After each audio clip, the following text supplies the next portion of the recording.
இப்போ கொஞ்சம் பயமாக தான் இருக்குது. ஏன்னா வந்து இப்போ அவங்கக்கிட்ட உஸ்மான் தாரிக்னு ஒரு பவுலர் இருக்கார். அவர் கொஞ்சம் யூனிக்காக பவுலிங் போடுறாரு.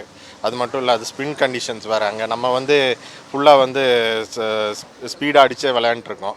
அதுதான் இப்போ முதல் 2 மேட்ச்சில் நம்ம கொஞ்சம் தடுமாறனால கொஞ்சம் நமக்கு பயமாக தான் இருக்குது. இந்த மேட்ச்சில் வந்து பாகிஸ்தான் கொஞ்சம் டஃப் டைம் கொடுப்பாங்கன்ட்டு. இன்றைக்கி நல்ல பயங்கரமான டஃப்பான காம்படிஷன் தான் பாகிஸ்தான் கொடுக்க போகிறாங்க. ஆனால் இந்தியா ஜெயிக்கிறதுக்கு நிறைய வாய்ப்புகள் இருக்குது. இன்றைக்கி அபிஷேக் சர்மாவும் திலக் வர்மாவும் அடிப்பாங்கன்னு நான் எதிர்பார்க்குறேன். ஒரு 200க்கு மேலே அடித்தா கண்டிப்பாக இந்தியா ஜெயிக்கிறதுக்கு நிறைய வாய்ப்புகள் இருக்குது. பாகிஸ்தானுக்கு எப்பயுமே பவுலிங் தான் டஃப் கொடுக்கணும். ஏன்னா பேட்டிங்கில் பாபர் அசாம் இருக்காங்க. இப்போ இந்தியாவே பேட்டிங் ஆடினா பாபர் அசாம் ஃபீல்டிங் நல்லா பண்ணுவாங்க. இந்தியா இருந்தாலும் பாகிஸ்தானை பொறுத்த வரைக்கும் இந்தியா எப்போவுமே அவங்க எந்த பிளேயர் போட்டாலும் அவங்க ஃபார்ம்லேயே இல்லைனாலும் பாகிஸ்தான் வரும்போது இந்தியா பீட் பண்ணிடுறாங்க. மேட்ச் வந்து இன்றைக்கி வந்து நல்லா தான் இருக்கும். மேட்ச் பற்றியெல்லாம் ஒரு குறைவு இருக்காது.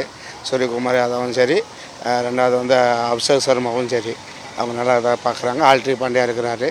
எல்லாமே வந்து கிளீனாக இருக்குது. ரொம்ப ஆர்வமாக இருக்கிறோம். கரெக்டாக 6 மணிக்கு வீட்டுக்கு போகணும். 6 மணிலேருந்து முதல்லேருந்து பார்த்தா தான் அது ஒரு ஷோ வந்து நல்லா விரும்பமாக இருக்கும். பாகிஸ்தானுங்கிட்ட தோக்கக்கூடாது. எப்போயுமே வந்து நம்ம வந்து ஜெயிச்சிட்டே இருக்கணும் அவங்கக்கிட்ட அப்படின்றது தான் நம்மளோட குறிக்கோள். இந்தியா வின் பண்ணணும்னு ஆசை. ஸோ பார்க்கலாம். பாகிஸ்தானை விட இந்தியா இஸ் ஆல்வேஸ் பெஸ்ட்டு.